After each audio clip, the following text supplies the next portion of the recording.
के लिए काम करता है।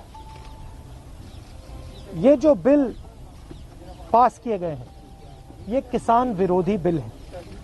प्रधानमंत्री जी ने कहा था कि ये बिल किसानों के हित के लिए है।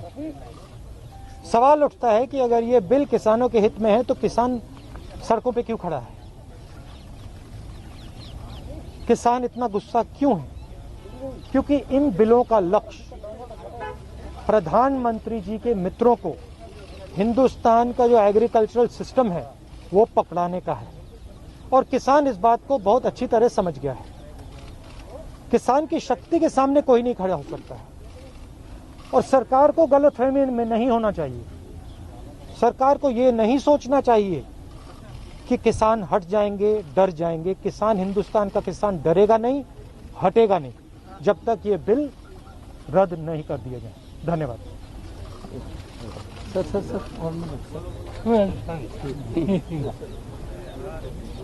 Friends, we met the president.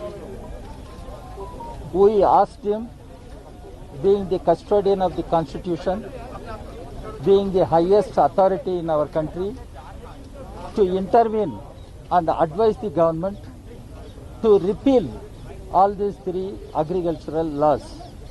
We told him these agricultural laws, three laws, will place the farmers and agricultural workers at the mercy of corporate and big agri-business giants. This should not happen. It will not be in the interest of the country as a whole.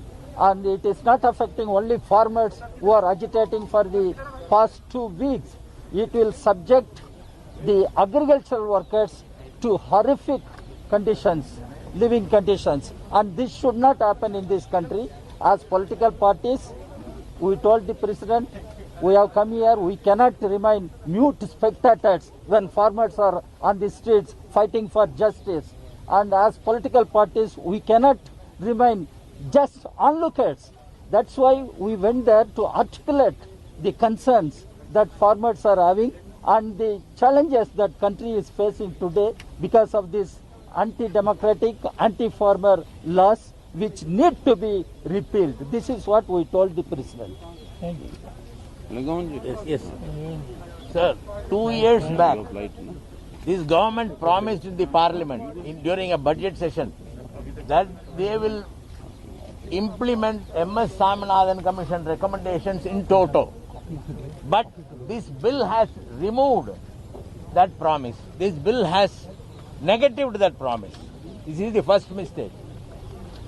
Half of the farmers, more than 50% of the farmers are small farmers.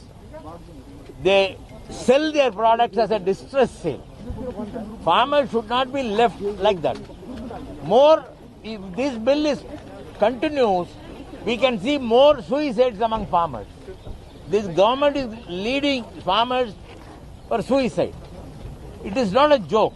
It is the life of the farmers where the government should